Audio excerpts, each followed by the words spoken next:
What's going on? What's going on, You everybody? realize that you put the wrong intro? I did put the wrong intro, and then I didn't notice till it was too late, and then I was like, man, whatever. This is the Only Sports Podcast. I'm Will. That's Casito over there. How we doing today, Casito? Could it be better? It could be better. I've been dealing with a stomach bug over the last day and a half. Yeah, not great. Not too great, but I'm here. Yes, we are here to talk about I would dare say, crazy weekend of football that is just about to get crazier because the football playoffs for college start in, I think, 2 days, right? In 2 days, we're having the last week of the season with a lot of playoff implications and all that kind of stuff. So we are here today to talk about it all. And without further ado, let's just get into it. Normally we talk about random stuff for a long time, but we don't need to talk about my GI issues. So let's just get into it. Well, how was your Christmas, Casino? Christmas was all right. Oh yeah, we haven't really talked since then. First one. Christmas Since was okay. Christmas. Christmas was okay. My brother and sister-in-law, they had a GI issue, so I think I got a stomach bug from them, which is not too fun currently. Somehow my wife and kids haven't gotten anything, knock on wood, so far. But yeah, no, Christmas was good. The kids got a lot of stuff that they wanted. Yeah, it's been a good time. My son got a balance bike, which is nice. What is that? So it's basically just a regular bike that's low to the ground, and he just uses his feet to go, but there's no stabilization. He has to use his feet as that. And so he's learning how to balance as he goes, basically. Like the start to learn how to, before you go to like a training wheel situation. He's eating shit a lot, and great. But he's trying to like lift up his feet as he'll get going real fast. So he'll try to pick up his feet when he gets going, and he falls over. He's trying, he's getting it. But today, Casino, before we get into the games, I actually wanted your opinion on this because I know you did not watch Friday's show. You want my opinion? I do. I want your opinion on this newest Super Bowl bubble before what we saw this weekend. So this was the one going into this weekend. So after this weekend, how well does this Super Bowl bubble hold true? It's popping up on the screen right now. So for everybody just listening, the AFC teams, we have the Jaguars, the Chargers, and the Texans.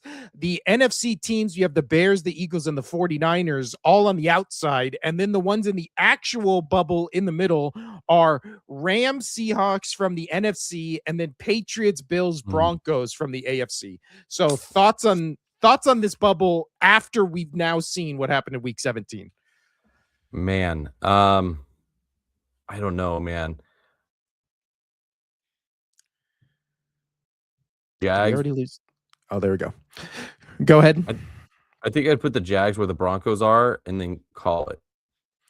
Oh, you're writing off the Broncos. Is this just because you're hoping they lose to the Chargers so you guys get the number 1 seed? Well, but not just that. I mean, they almost lost to a Chiefs team that doesn't care and that were on a third string quarterback, which is pretty rough. Yeah, I don't know, man. Like, I don't know. I really just think it's wide open. I still think it's wide open. I really do. That's why I keep seeing, also, this is going to be one of the first shows we're streaming on X Live. So if you want to watch us on X, it's the Only Sports Podcast on there. You can watch us live on that.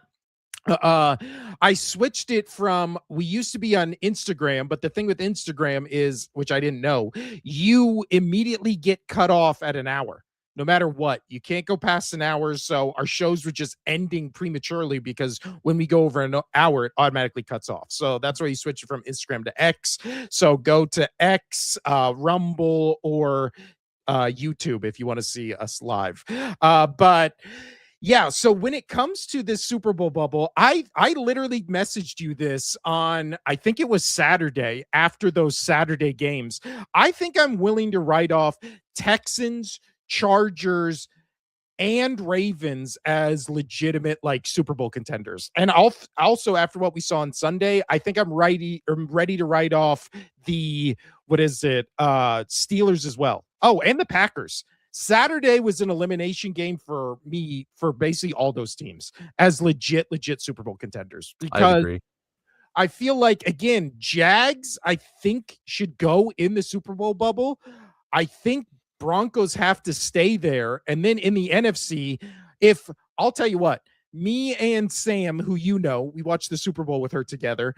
She's a huge Eagles fan. We were messaging during that first half of Eagles Bills, and we were like, the Eagles keep playing like this. They're going to the Super Bowl, no question about it. And then the second half happened, and I was like, damn. We were both like, well, we take back everything we said because they can't play a complete game. 49ers and Bears, again, we see them play that's been their MO. Like, the Eagles are a decent team, man. They just can't play a full game of football.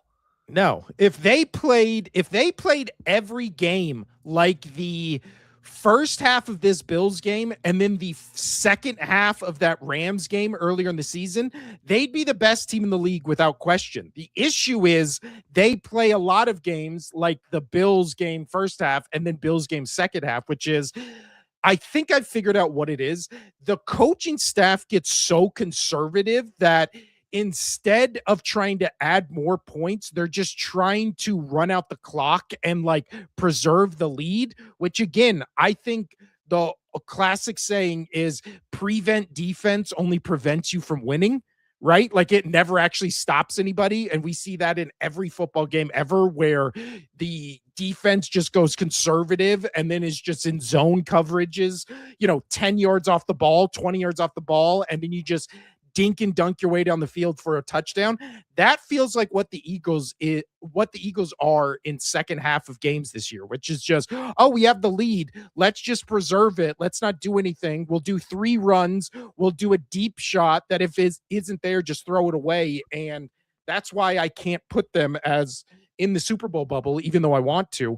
But outside of that, I'm also think I'm cooling a little on the Seahawks because I think, again, this offense, if you just take out Jackson Smith and Jigba, what else is there? Nobody likes their running game. It doesn't matter. They're still able to move. Good. Yeah, the defense is still good, and you got a mediocre offense. Like, it's still gonna work.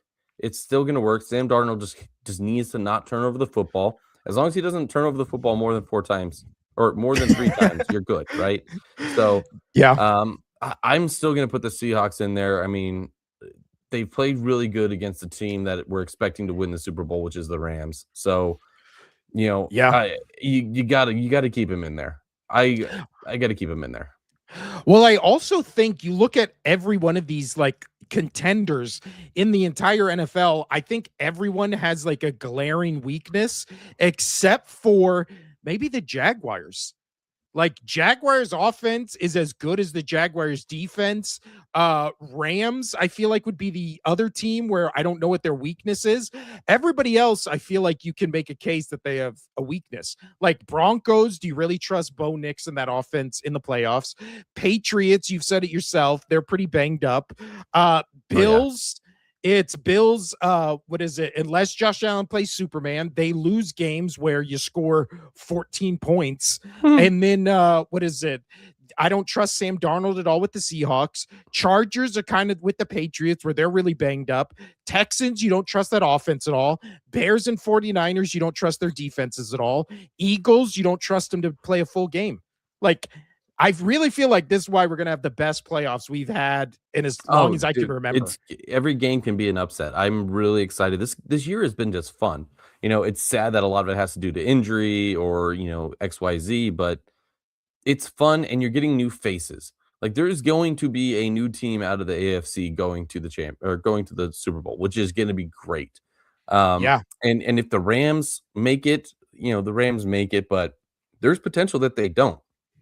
Right. Well, yeah. If it's not the Rams, 49ers, or Eagles, if it was like the Seahawks, Bears, I don't think Packers have a shot. So if it's Seahawks or Bears, I mean, that would be the first time those two got there since the Russell Wilson year, and then the Bears since they played Peyton Manning in 2005. Like, it's been it's been a hot minute. Again, everybody's going to hate if it's, I feel like Rams people would be okay with because, again, everybody likes Stafford and we've only seen them in one Super Bowl against the Bengals.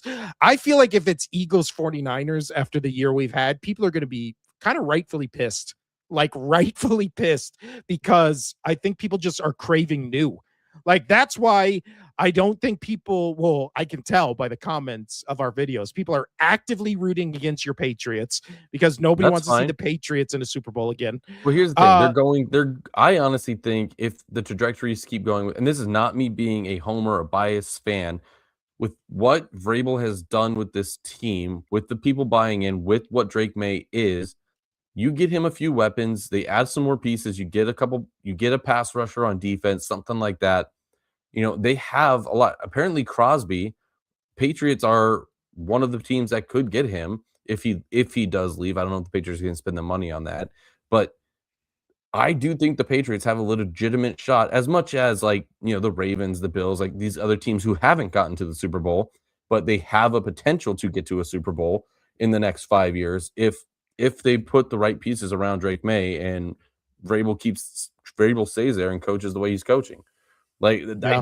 I truly do think that they would have the opportunity over the next 5 years to go back. Am I saying they're going to go back? Am I saying they're going to win a Super Bowl? No, but they have that chance. And a lot has to come down to it's culture, dude. It's coaching, it's structure. And I think that's why the Bears are doing so well, right? Bears are doing so well. And look at all these coaches that are in the playoffs, that are going into the playoffs. These are coaches that have been there before. They know what to do and they know how to bring their team and get the best out of them. So that's what you're seeing. I'm really excited about this. I'm really excited about the playoffs. And again, at least in the AFC, the NFC, you got good teams and then you have teams. But in the AFC, dude, anybody. I really do think that Well, any team could go. Redneck Ghost 26 says Texans are the sleeper team in the AFC. I mean, their defense is great. I just can't trust that offense. I just can't. Yeah, I think if you mean by sleeper team, you mean their offense always looks asleep. Then yeah, I agree with you because I think the sleeper team in the AFC is the Jaguars. The Jaguars, nobody talks about because, again, they're one of, I think by all metrics, they're one of the least popular teams in the NFL. That's why they are constantly sent to the overseas games because them and the Chargers have like the lowest fan base interaction online. I saw this article where it was like what teams are talked about the least online. It's like Chargers, Jags are like bottom of the barrel, and then everybody else is like astronomically higher than them. So nobody cares about the Jaguars because they have one of the two least amount of fans in the entire NFL. But that makes them a legit Super Bowl team because since they came into the NFL, I feel like they're always good. Right? They first had those Mark Brunell years, then they had the Byron Leftwich years, then they had the Blake Bortles years. Like they're always in the mix of it. Like, and now they have the Trevor Lawrence era where again they're in the playoffs more than they're not. It feels like, at least. And sorry to say, they don't have Blake Bortles doesn't play for him anymore. They got a new quarterback, Nick Foles. He went to a Super Bowl. And you know what? Right. That's from The Good Place. Dude, and I love that show, and that is such a great. That is one of the best gags in an entire series I've ever seen. Was the Bortles Good Place thing. It was hysterical. Well, and you know what? The Good Place, like it started going like hundreds of years in the future. They never once said the Jaguars won the Super Bowl. So we have to take that into consideration. Yeah, that has to be talked about. But again, Jaguars defense is 13th. Jaguars offense is 14th. They're right there in terms of like what you need to be a Super Bowl team. Average offense, average defense. They get the ball. They don't turn the ball over. They get turnovers. There you go. I mean, they took care of the Broncos. They took care of the Chargers. I mean, I know the Chargers are banged up. But, I mean, they're in that realm of Super Bowl teams, right? And then the Broncos, they're in that bubble. So, yeah, man, I really think the Jags have a really good shot. And I'll tell you right now, if the Jags go to the Super Bowl, I'm cheering my ass off for them. I am 100% sure. Even if I'm sorry even to say, even if they're against your Eagles just won it. Well, let's not go crazy. What's that go Oh, I'm crazy? going crazy. I'm going crazy. I will cheer for the Jags on that 100%.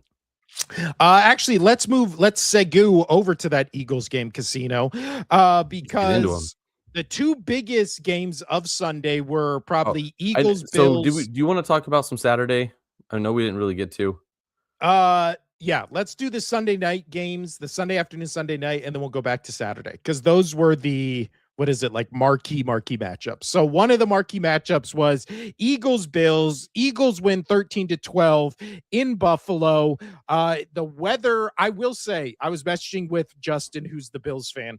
I will say, what is it? Me and him were arguing the entire game. We did, however, agree. It looks like when it's snowing during a game, it looks like it'd be fun to play in snow, but is most likely miserable.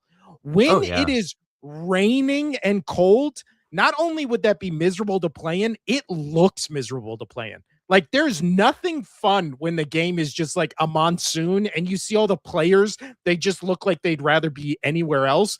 That game was 30 degrees and rainy the entire game. That's when you got to remind yourself, I'm getting paid millions of dollars. I'm getting yeah. I'm getting paid millions of dollars. And then Honey Bun 7 wants to know, do you guys think Jalen Carter purposely poked Spencer Brown in the eye? I probably because he has a history of doing it, but also that is 100% he did it on purpose. Are you kidding me? Yeah. Come on. But that's also, just his MO. He's just that kind of a player. Yeah. And then the guy afterwards, I think it was Spencer. Yeah, it was Spencer Brown.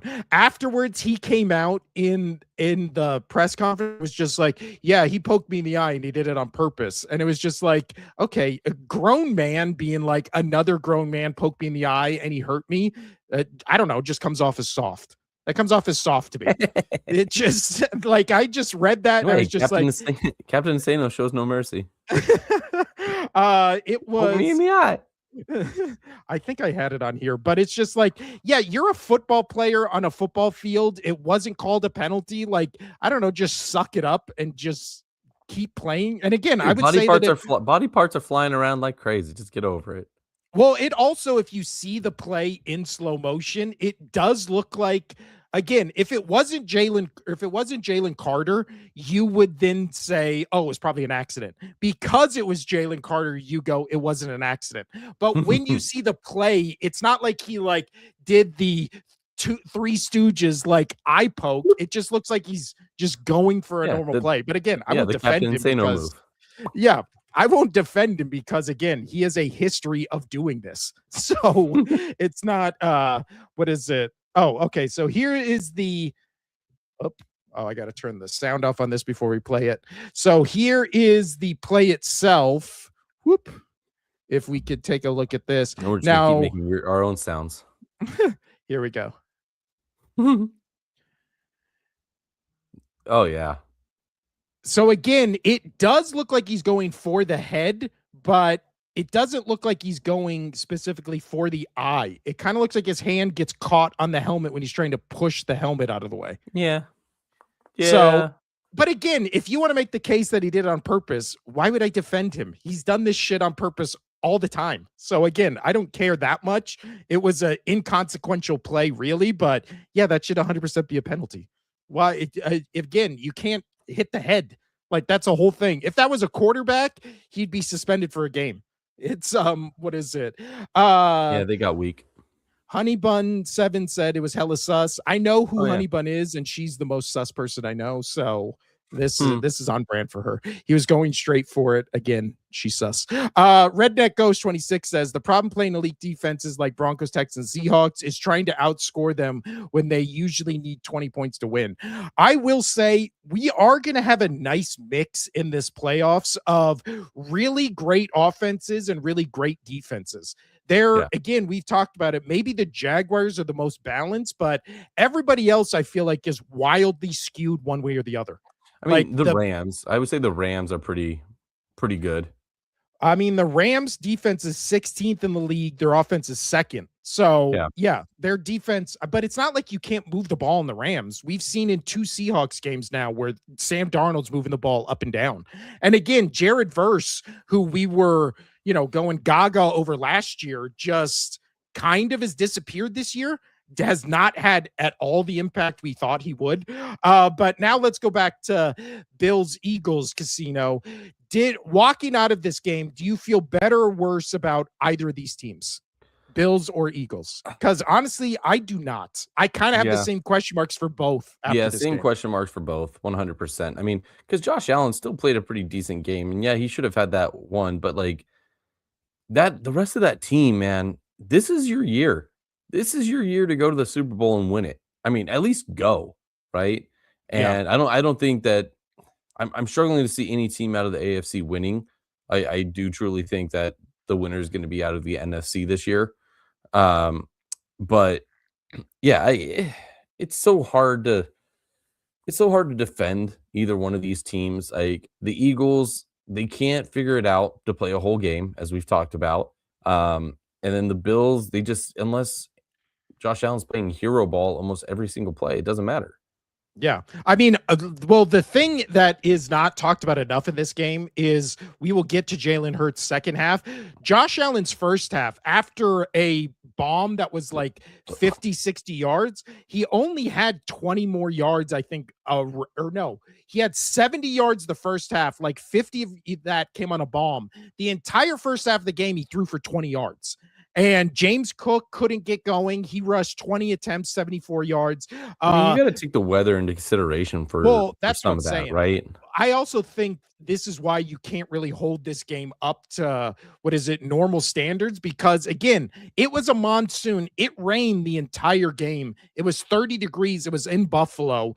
So passing the ball made it hard. Again, for the rest of the game, Josh Allen had 262 yards. All of that basically came in the second half. And two of those, over 100 yards of that was one play that was called a catch that wasn't a catch. The other one was the Brandon Cooks like bomb that was for 50 yards. So outside of that, he threw for 150 yards. Hurts threw for 110 yards.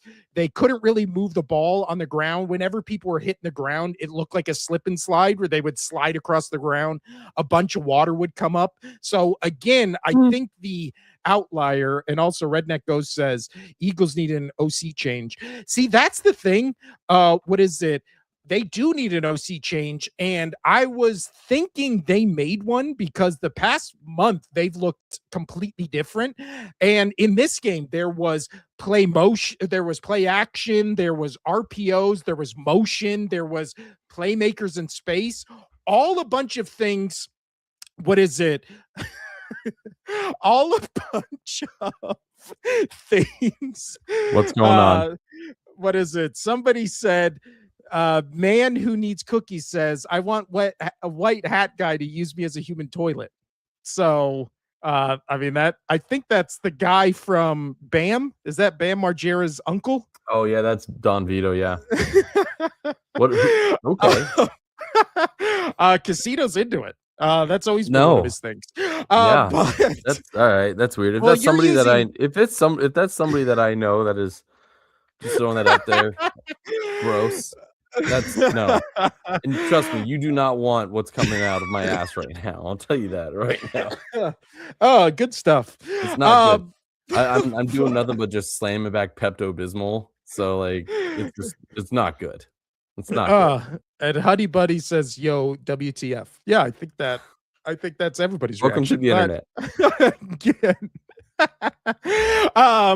I'm struggling over here, though. I'll tell you. And you know what? I'm offended he didn't say me. Why you over me? But anyways, why not both? Yeah.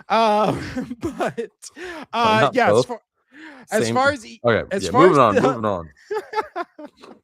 As far as the OC change, there were rumors, and we talked about it on this show, that the Bowling Green coach that is now the former Bowling Green coach that is now the quarterback coach for the Eagles was calling the plays because there was some just basically copy and pasted plays from Bowling Green season last year to Eagles plays, I think in that Raiders game.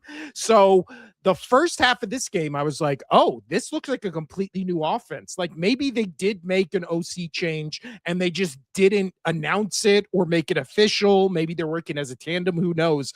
And then that second half happens and it's the same shit we've seen for 17 other weeks. So honestly, I don't know what's going on with this Eagles team, but I do know when they get into the playoffs, their defense is good enough to win the Super Bowl. Their offense is good enough to where, or their offense is not good enough to where they're going to potentially lose a game due to conservative offensive play calling. Like, that's their weak link. Again, everybody can talk shit about Hurts. You fit the narrative you want to how you already feel about Hurts.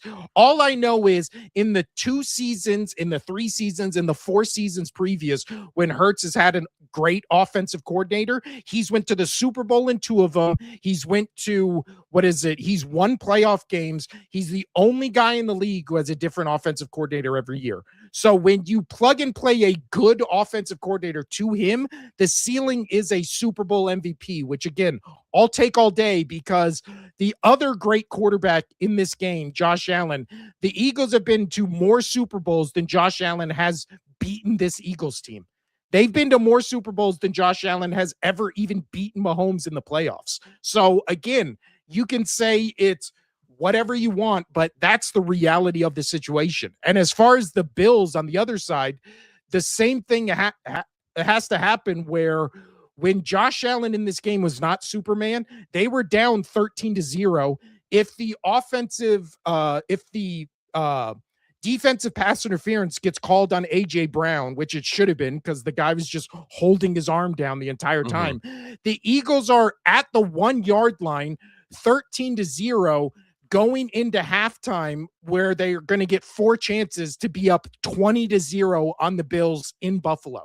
So again, this game, a lot of weird, questionable calls, but again, the weather was also a factor. There was a real chance that the Eagles blew out this Bills team. And again, people make fun of or use the Patriots schedule as a crutch. The Bills have only beat 2 teams this entire season with a winning record.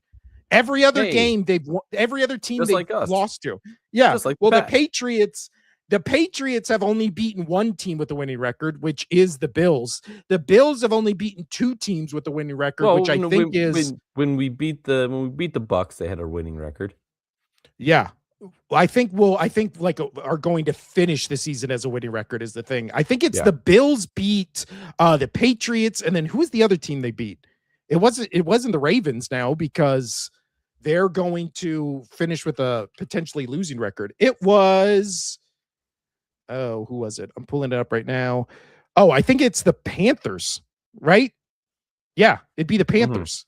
So the only 2 teams they beat is the divisional rival and then the Panthers, which again, I don't know if that's the resume you want to go, where you want to go into the playoffs with that. Redneck Ghost says, how do y'all feel about the rumors of Mike McDaniel, a possible OC replacement for Houston? I don't think I think he's going to be the head coach of the Dolphins next year. I don't think they fire him. Did we lose? No, Casino froze out for a second. Casino, we're losing you. Yeah, like that. I was going to say, I think he stays. I think he stays, especially if they're able to upset the Patriots in this last week, and which might happen, because depending on if the Patriots want to rest some players and just forfeit that number 1 overall seed, I don't know how much they're going to play for it. Because I'm sure they're going to make the Chargers game, Chargers, Broncos, and Patriots, Dolphins game at the same time, so neither team can play or rest their players, accordingly. So we'll see how that goes. But the Dolphins have a legitimate shot. I mean, well, you know what? Jets, actually, the Jets didn't, with how even with how bad the Patriots have beat up, but legitimately, the Dolphins could beat the Patriots with how banged up they are, because the Dolphins aren't playing bad. They're just not a really cohesive team right now. So yeah, let's actually move to, we'll get to the Bears 49ers in a second, but we have a question that pertains to the Bucs Dolphins. We're talking about Bucs Dolphins, so let's go to that game. Bucs lose, I'm sorry, in Miami 17-20 against the Dolphins. Master Chief BN6GR says the Bucs firing Bowles makes no sense on paper, but who do they even hire? This is a bad coaching cycle. I also don't know where this thing came that all of a sudden now Todd Bowles is on the hot seat and getting fired from Tampa Bay. Most of this season, Tampa Bay was 3.5 games ahead, and then they got a shitload of injuries and have kind of not been the same since. Yeah, So dude, that's all. This season, I can't recall a season with more injuries, man. the season's too long. There's too many games. There's too many weeks. Well, There's too many weird scheduling. It's not so much that the season's so much longer because normally this last week was the last week, right? But yeah, so adding that game, if people got hurt next week, then you can kind of say that. But it's playing on the turf, it's playing after doing all these long overseas trips, and well, it's it's not doing an easy on the overseas trip. It's doing a Sunday game. It's doing a Thursday game. Then next week you have a Saturday game. Then you have a Monday game. It's like, I don't ever remember there being this many injuries when just everybody played on Sunday. One team or two teams played on Monday.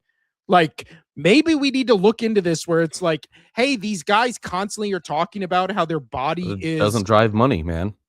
Well, yeah, but that's the issue is the overseas games and the Thursday games and the Friday games and the Saturday games, all these short weeks, like, yeah, they add up. And now you're going to have a lot more weeks like we had with the Christmas games where it's, oh, guess what? All 3 games that we thought mattered and we thought would have all-star players and we paid hundreds of millions of dollars for, everybody's hurt. All these teams actually aren't good. Like half the teams aren't good and starting third string quarterback. So sucks to suck. Like I barely watch any of the Christmas games. Why would I?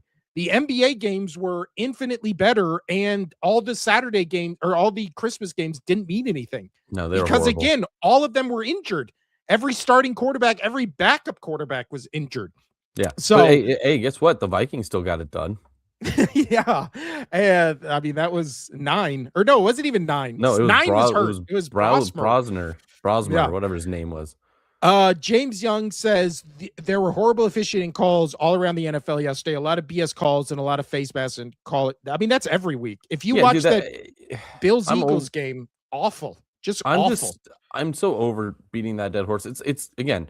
I bring up the analogy or the comparison to NBA all the time. The NFL's gotten to that point where the rules have gotten so muddled that now the refs can call it whichever way they want it, and it's justifiable. So I'm just kind of over that now. I'm just going to say whatever. It's bad calls. Yeah, it's one of those things hopefully your team can just overcome, all the bad calls and maybe get a couple good, lucky calls on your end, right? Like the Patriots when they were playing the Ravens, right? Dude, that guy, that was so pass interference. Like when I watched, like how was that? He's draped all over him. He even came out and was just like, yeah, no, I thought that should have got a PI. And then he backtracked it. He was like, oh, when I saw it, it didn't look as bad. But it was like, no, you just said that to, PR for your team and for the refs. But dude, like it is what it is. You still just gotta play the game. When it comes to officiating, it's like the defender, if he leaves his hand around the wide receiver's waist for longer than 2 seconds, it's called defensive pass interference. There were multiple plays yesterday and there's multiple plays all week, all season, where a wide receiver will have his arm on the defender fully extended, arm in the collar, like pulling him down so the defender can't jump. And then that wide receiver will jump and just no call whatsoever. Like, how is a defender having his arm on a receiver for 2 seconds less of a penalty than the offensive guy literally fully extending his arm, pulling the guy down and so he can't jump? Like, it makes no sense. No sense. This says when you account for Baker being hurt, not playing at an MVP level, wide receivers and Bucky being hurt, and a bad defense, the record isn't shocking. People just have bad expectations. Well, honestly, it's really just based on the division they play in. Because if they didn't play in the NFC South, if they were in the NFC North, we would never talk about the Bucs because they would have been out of it. I mean, they started off the season, they were winning those close games. I feel like they've been the same team the entire season. They were just able to pull off those close victories early on in the season. They just haven't been able to do that towards the end. Like that's really the only difference. Yeah. As I've watched this, like Baker's playing about the same. So yeah, I really don't think it has too much to do with. His receivers did get hurt, but he still had at least one good receiver, like one star receiver. I mean, because you could put it, there's also. Mike Evans, Chris Godwin, and then they had that rookie Ibuka. Ibuka, thank you. I mean, because Ibuka, I would put him as elite this season. So yeah. Well, and then yesterday they had McMillan as their leading receiver. So they have weapons, but there's been a weird conundrum this season, which is guys getting hurt and then winning games, and then everybody being like, this team's going to be dangerous when they get all their pieces back. And then they get all their pieces back and just start falling off a cliff. We saw it with the Chiefs. We saw it with the Bucs, where the second they got everybody back, all of a sudden it was like, we can't score points. We can't move the ball. And then it was like, how are you doing that? How are you moving the ball and winning games when you were starting third and fourth string guys? But now you have your first stringers. I will say though, when Evans did come back, Evans did have a solid first game back. He had an exceptional first game back. But well, and then this game, he goes 3 for 31 and a touchdown. So that's, again, it's the duality of the NFL. Same guy, Cole Holtman says, do you think Darnold can overcome his demons and lead Seattle to a 1 seed and win a playoff game, or is he the same Darnold as week 18 last year? Again, I think he's cooling off. I think he was hot. He started that's it, but fine. I think that they will still get that 1 seed. I think that they can take down the Niners. But after that, I don't know. I mean, I know the Niners are feeling pretty good about themselves, right? But McCaffrey is playing at the top tier McCaffrey level, but I don't know. I think Sam Darnold, but again, you've always wondered about it. You've always had issues with his problem with the rush and his postseason. I'm trying to be a little bit more positive about it because he's on a team that I really think that he could shine with. But again, that it is cause for concern. It is cause for concern. I feel like it's a huge cause for concern because, again, we were in this same position last year with him on the Vikings, where it was like, you win this week 18 game, you guys, you win the division and you're going to have a home playoff game. And then he shit the bed in week 18. So now easy with your wording. Okay. He human toileted all over Casino. And then what is it? But yeah, so this year it's deja vu. It's the same exact scenario. What has Darnold done differently this year, especially this last month of the season, where you have confidence that going into the last week of the season, he's going to right the wrongs, as he said, overcome his demons from last year, when it's the same exact scenario. He's still seeing ghosts. It's also, this might be better because then we can see the thing at the bottom. But he's seeing ghosts still. It's just one of those things where you look at it and you just go, I will believe it when I see it. Again, I don't hate Darnold. I just think you have to be realistic about what he is, which his ceiling appears to be great regular season quarterback, kind of folds in the needed games and in the playoffs, which, again, that's half the quarterbacks in this league. That's not it's a bad thing when you don't win, but it's not a bad thing to where he's now all of a sudden a shit quarterback. Like, that's not how it happens. Next up, Clay Lewis says, what's up, bro? How are you? Happy Monday. You ruined my day. I'm assuming he has a Dallas Cowboys logo, so I think we ruined his day because the Eagles won. I would assume that, but I don't know. But yeah, as a Cowboys fan, I love ruining your day. So happy Monday. Redneck Ghost says, Texans, Rams, Seahawks, and the Jags are the only 4 teams with 4 wins over teams with a record above 500. Which one is the biggest surprise? Are the only 4 teams with 4 wins over teams with a record. So Texans, Rams. Well, Rams and Seahawks isn't surprising because they play in a division with each other and then the 49ers. So I think they've all split. So I feel like that's the outlier. And then Texans and Jags also split over each other and then the Colts. So I don't think any of those are big surprises because of the divisions they play in. So Honey Bun said, I think I just heard Casino shit his pants. It's close. Yeah. He was struggling. He's struggling. Yeah. We're all over I'll the text map. you about it later. Honey Buns. Let's actually move to the Sunday night game, Casino. The 49ers, as we were just talking about the NFC West, 49ers win 42-38 in San Francisco. Caleb Williams has his hand on the ball last play of the game, and then just nobody was open. I'll tell you what, for a game where no team played defense, that was good defense by the 49ers at the end. At the very last play. I mean, Both these Nobody teams, was open except the no. guy all the way to the right who was wide open and jumping up and down with nobody around him for 20 yards. So, but again, that would have been a hard throw. That would have been crossbody. But still. Yeah. So thoughts on this Well, game? you got to give it a shot. Both teams played well. I mean, let me rephrase. Both offenses played well. Caleb played good. Purdy played good.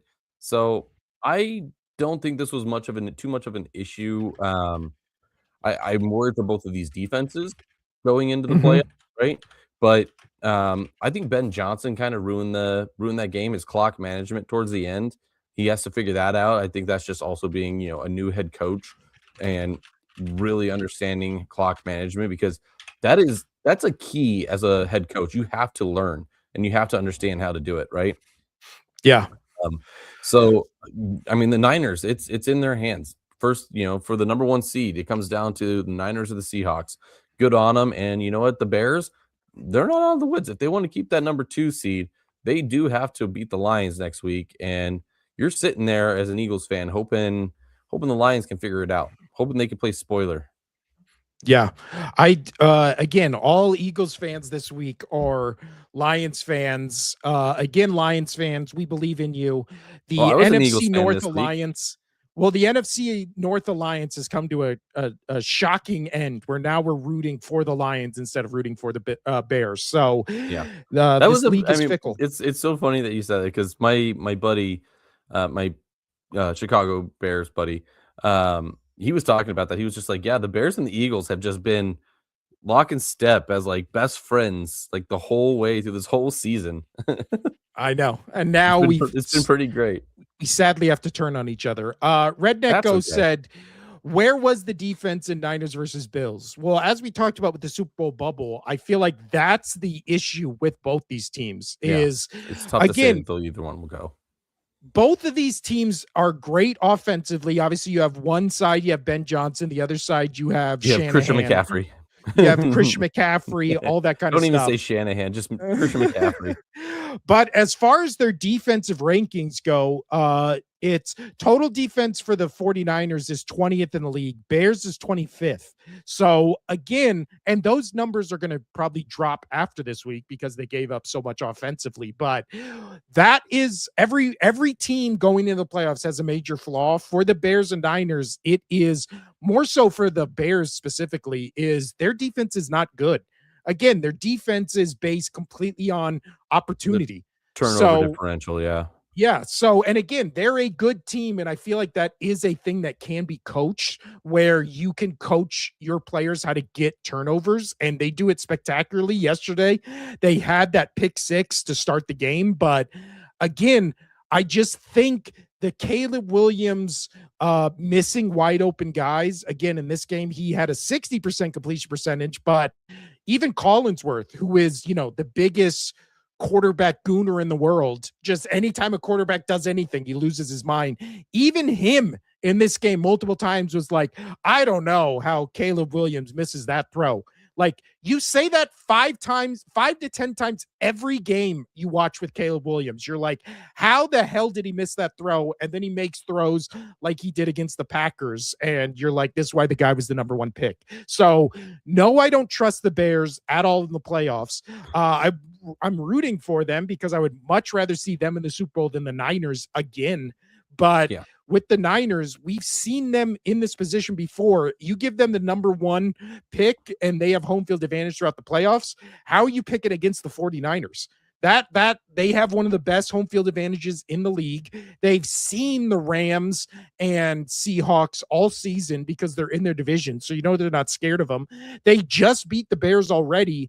The Packers and the 49ers and Eagles have a history. They want revenge for that year where Purdy got knocked out of that NFC Championship game. So, again, I think the 49ers Which I honestly think they could have won that game, dude, if he didn't. No, I don't think anybody was stopping that Eagles team that year. But right. What is it? I mean, until Eagles the Chiefs bias. did. But yeah, I don't know. Again, I feel like the big question mark is these two defenses, and this was not a good example of these two defenses going against each other because nobody could. I don't think they punted once. Did the Bears or 49ers punt once? I do not know. I don't think so. I mean, Maybe. as you know, I wasn't feeling all too great. I've done the majority of my NFL watching via replays over the last couple Yeah. hours. Why are I'll you be honest. sick all the time? You're sick all the time, Casito. Because my wife's a teacher, dude, and Oh, that's so true. I just get a ton of that. Yeah. Between And both teams, there was 5 punts the entire game combined. 5 punts for both teams the entire game. Now I know you've been Rams versus Bills for the Super Bowl. I mean, that would be a great one. I'd love to see Rams yeah, Bills. but Rams would Again, win that one because Bills. I just want to see the Bills go. Well, if it's not my team, like I'll take my bias out of it because obviously I want to see my team in the playoffs or in the Super Bowl. If we take my team out of this Super Bowl equation, the only teams I really don't want to see in the Super Bowl, sorry, I don't want to see your Patriots. I don't want to see the Texans. And then in the NFC, I don't want to see the Packers or the Niners. The Packers or the Niners. You don't want to see anybody. Fine. Everybody else, no, those are the only 4 teams I don't want to see in the Super Bowl. Every other combination, I feel like it would be new, it'd be fun, it'd be different. It'd be teams going for their first Super Bowl ever. Like, I'm starting to really warm up to this Jaguars team. I think they'd be really fun to see, like a Jaguars Bears Super Bowl. Who the hell would have predicted that at the beginning of the season? I would love that. That would be so much fun. I mean, and yes, viewership would probably be down, but I don't care. Like that is something that would be fun for just the sport. It'd be fun for football fans. It'd be fun. Redneck goes, he said Rams versus Bills, and then he said, "What do you got against my Texans?" I just their think offense. The offense, again, much like with my Eagles, their offense they need to do something to figure it out, and they just can't. It's like they have sparks and they have weeks. We like CJ Stroud, dude. We like CJ Stroud a lot. I mean, I'm more of a Davis Mills guy myself, but I don't, but yeah, we've always on this podcast been a Stroud and Trevor Lawrence guy. I don't know why. Those are just 2 quarterbacks we've always defended, and we have no reason to. But now let's move to your team, Casino, because your Patriots won 42-10 against the New York Jets. You get 3 minutes to gloat about how good your Patriots are. Actually, 2. Okay. No. It was very impressive. Yes, they played the Jets. I get they played the Jets. But with this team being down to literally 1 receiver, because you had Kyle Williams and you had Chisholm III, both those guys are undrafted rookies, right? Undrafted rookies, and they showed up. Outside of that, you had Diggs. All the other receivers, Booty, Douglas, Hollins, all out. And luckily, Travion Henderson was back. I mean, Stevenson's playing well, but Drake May. Yes, I'm using his full name.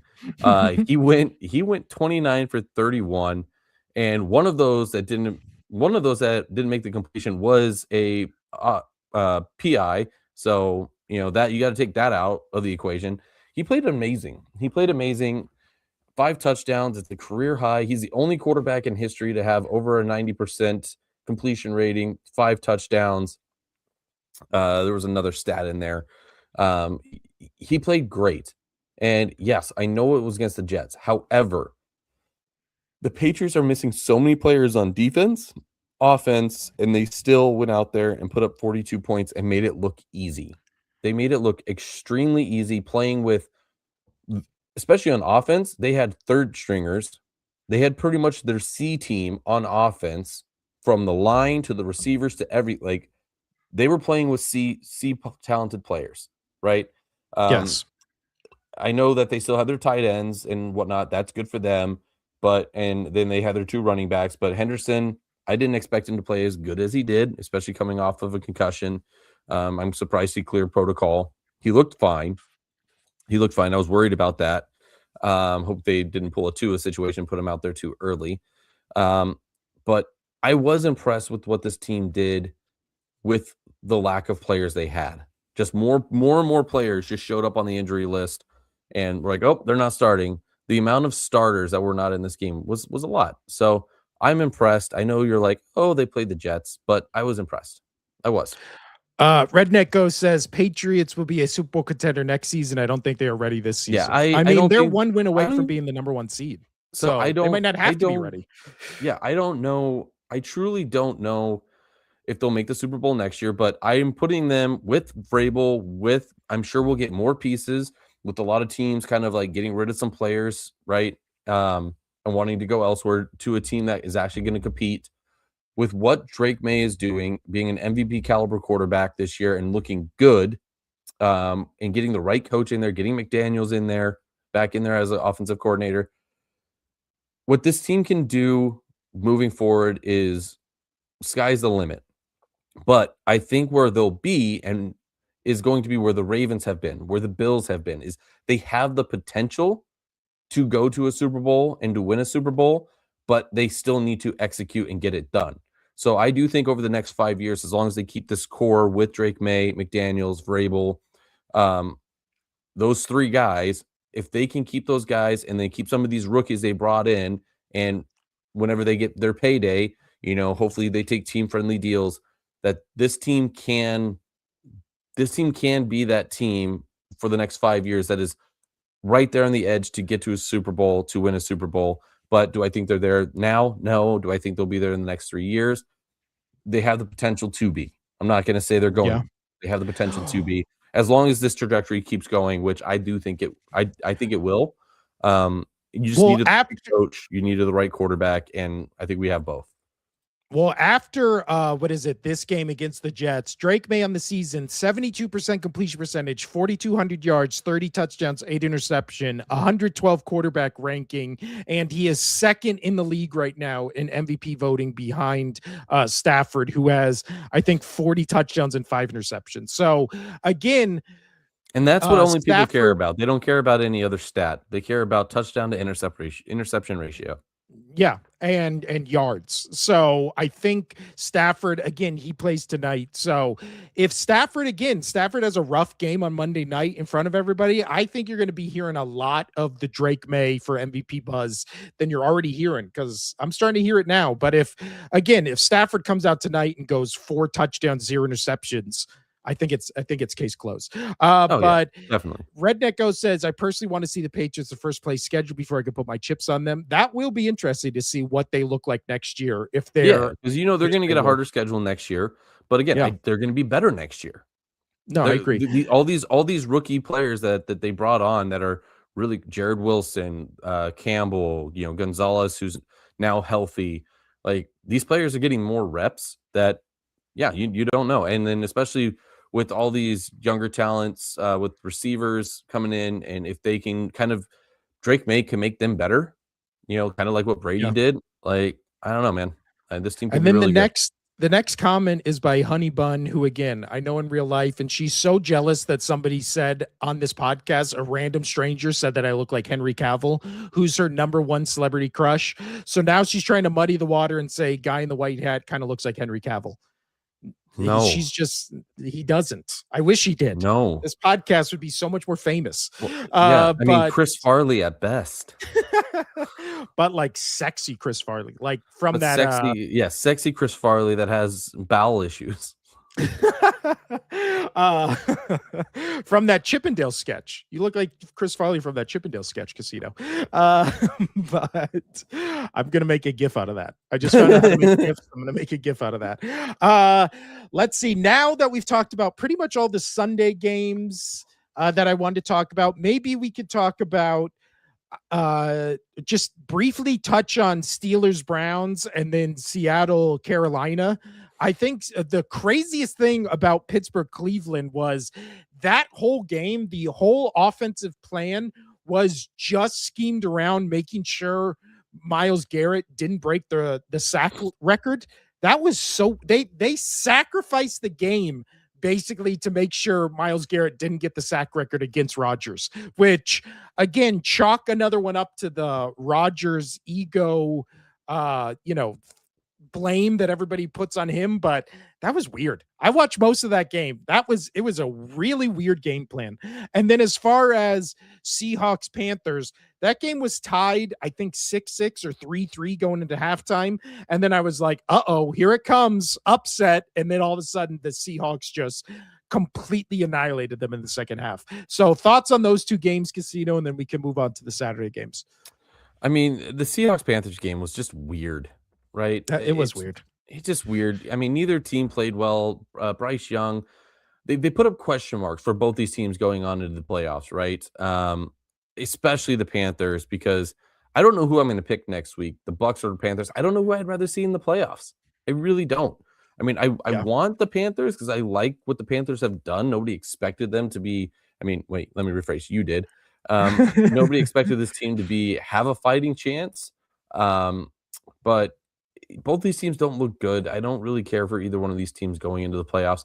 I don't see either one of these teams being able to upset any other team that's making the playoffs.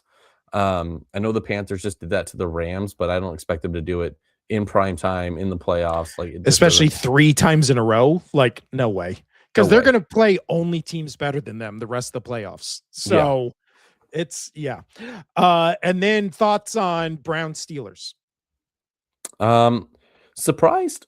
Let me say that I'm surprised, but not surprised, because the Steelers are what the Steelers are. We said at the beginning of the season that they were going to be 9-8. They were going to be 9-8 and flirting with the playoffs. It's funny that they'll be 9-8 if they lose next week and not make the playoffs, which I am going with the Ravens on this. I think the Ravens will get it done. And somehow the Ravens are going to go. And I thought the Ravens were done. After the Pats beat them, I'm like, oh, that's it. But what I saw them do this weekend, I was like, okay, the Ravens, they still have fight. Henry's still a beast. I would much rather see the Steelers in the playoffs. I mean, my Patriots, they only lost to them by a touchdown and they had 5 turnovers. I'm worried that if we had to play the Ravens again, I know they already took care of them once this season, but yeah, I don't know, man. It was just odd. Both these games were odd. Shedeur Sanders, he's going to be the Browns quarterback, but he needs to tighten some stuff up. That one interception. He looks like a rookie. He looks like a rookie quarterback. Yeah. And also get him a coach that doesn't hate him, and we'll see what he can actually be. As far as the other thing is for the Steelers, like, you have basically the division in your hand for 2 weeks. I was told in our comments, again, I love our YouTube comments. They make me laugh, or like Redneck Ghost has been doing all this episode, giving us actually good stuff to talk about. TikTok comments are the dumbest comments I've ever read by the dumbest people alive. And all the Steelers fans just being like, we don't need any of these games. You just got to beat the Ravens in the last week. So now you're going into the Ravens game, having lost 2 games in a row, one of them being a touchdown game, the entire game where your offense scores 6 points about the Browns. Now all of a sudden you're Sunday Night Football against the Ravens for the division. And you as a Steelers fan now feel good about this? Because now all you got to do is beat the Ravens to get in the playoffs. You just got destroyed by the Browns. What is it, in Cleveland, where you couldn't score a touchdown? Like, momentum's a real thing. You're going into this game for the division with 0 momentum. But again, last 2 weeks, neither of those games you needed to win. Except if you would have won this game and the last game, then you wouldn't have to play the Ravens for the division in the last week. But now let's talk about the Saturday games. Baltimore wins 41-24. No Lamar Jackson in this game. Instead, it was Pro Bowler Tyler Huntley, who was 16. Man. He was running all over the place. 20, 107 yards, 80% completion percentage, a touchdown, and then he rushed for another 60 yards. Yeah. But the running thing I was impressed with. He was elusive, which Lamar Jackson's really dialed back over the last, year or two. Yeah. He's not as elusive as he used to be. No, and he doesn't run as much as he used to be, which again, we've seen how many quarterbacks in the past where they're a run-first quarterback that then just decides they don't want to run anymore, and then it just feels like they're completely different players who just fall off a cliff. I remember when Russell Wilson was like one of the best scrambling quarterbacks in the league, and then just decided he was going to stop running, and then he just fell off. Like, it's so weird. Again, as an Eagles fan, I want Hurts to run 5 more attempts a game than he does now because he's good at it. but they just don't want to run. They don't want to take the hits, which I get, but I feel like there's a smart way to do it. Just always run to the sideline. But this was really the Derrick Henry game. 36 attempts, 216 yards, 4 touchdowns. He was averaging 6 yards a carry, which is insane. And again, this was 36 attempts for 216 yards because his longest rush of the game was only 30 yards. So this was definitely a quantity over quality type run game. But again, from what you saw from the Ravens against the Packers than what you saw from the Steelers against the Browns, I have much more confidence in the Ravens than I do the Steelers for next week. I mean, how can you not? How can you not? They're just going to run the ball down their throat and then dare Aaron Rodgers to beat him, which he's not. No, he's going to blame all of his Rodgers again. He's going to blame all of his receivers. And then I'll tell you what, we talk about Tyler Huntley, but Malik Willis, he was 18 for 21, 288, 86% completion percentage, 1 touchdown, only got sacked once. I feel like if I'm a team that needs a quarterback, why am I not calling up the Packers and being like, we'll give you a 4th round pick. We'll give you a 4th round pick for Malik Willis. Like, why not? I think he can play. I think he's good. Especially, again, with the Vikings right now, would you rather have 9 or Malik Willis? Like, I've seen more from Malik Willis in the 4 games he's played that I've seen in. The Vikings just don't want to admit they were wrong. Yeah. But Redneck Ghost says, feed Henry and the sky's the limit. Yeah, I also don't know why. As long as he holds on to the football. Teams, I mean, that's true, which he has really done the entire season. That was only like a first month of the season thing, and then he figured it out. Well, but the Patriots got one off of him last week. Oh, there you go. But yeah, there's these run first teams that you just run first, control the clock, play good defense. I don't know why these teams like the Eagles or the Ravens ever get away from that. It makes no sense. Last game, Casino. Let's talk about the Houston Texans winning 20-16 against the LA Chargers. Again, Herbert has a great game. Stroud has a pretty decent game. Stroud actually started out where I think he had 144 yards, 4 of 4, 2 touchdowns, and then just didn't play up to that level for the rest of the game, threw 2 interceptions, all that kind of stuff. Again, I watched this game and just said, I think this makes me like both teams less. Good. It did. Definitely for me. And it makes me worry for the Chargers. They needed to win that game so they could have something to play for against the Broncos. Because if they would have won that game, they could have still won the division, right? So yeah, that was I was surprised by that. And it's not so much that I don't have as much faith in Houston, which I don't. I was just surprised that the Chargers, they weren't able to get it figured out via their coaching. Like, their coaching should have been able to win this game. They should have been. Yeah. Well, it's also one of those things where we could have potentially been going into the last game of the season where it's Chargers Broncos for the division and for the number 1 seed. And instead, the Chargers now have this discussion to be had, I guess, in-house, where they're saying, do we rest our starters? You're probably going to rest their starters, which sucks, which means the Pats are going to, not have a chance at that number 1 seed, which sucks. So that's why I'm thinking the Pats might rest a lot of their players next week as well and just take what they get. Yeah, I think. But again, if you're the Chargers, you have to think, do we just give our division rival home field advantage throughout the playoffs? Or do you go, well, we've already played in Denver this season, like we can do it again? Like, I think it, but again, I think if you're the Chargers, you're one of the most banged up teams in the league. I think you just rest everybody and just get ready for the playoffs, because you're most likely in that first round going to play the Jaguars, which again, the Jaguars beat you by 4 touchdowns, 3 weeks ago? So that's one of those things where I feel like you just want the extra rest and extra just prep to get the Jaguars, to get ready for that Jaguars team. But yeah, any other games you want to talk about or anything? Also, Texans should have 10 sacks in that game. Yeah, Herbert was getting the shit kicked out of him that game. I'll tell you what, I have not been a Herbert defender this season. He legitimately has just been getting his ass kicked. That O-line is bad. He's got no O-line. No. Yeah. And again, everybody keeps getting hurt. Before the season started, when it was like, oh, Slater's out, I'm like, oh, well, this is done. He's about to get killed. And they've only lost more people throughout the season. It feels like every game an offensive lineman on their team gets knocked out, at least for the game, because he's 26-13 this year, 66% completion percentage. But this is one of those things where you kind of have to just give him some grace and just be like, dude, when you watch the games, he has legitimately a second to make a read before he's dodging guys. He's running away from three of them. Like, it's crazy. And again, that's why you can't trust the Chargers this offseason or this postseason, because they can't stop anybody. They can't stop anybody from hitting their quarterback 10 times a game. In this game, he only got sacked 5 times. I mean, he got, again, like Redneck Ghost said, he should have been sacked 10. But other than that, any other game you wanted to talk about, Casino, or can we get out of here? We can get out of here. I got to go take care of some business. That guy's coming over. So human toilet, get ready. We've been texting. But last thing is Texans and Chargers have no O-lines. Yeah, they're both again, the offenses for both is where you lead the question marks.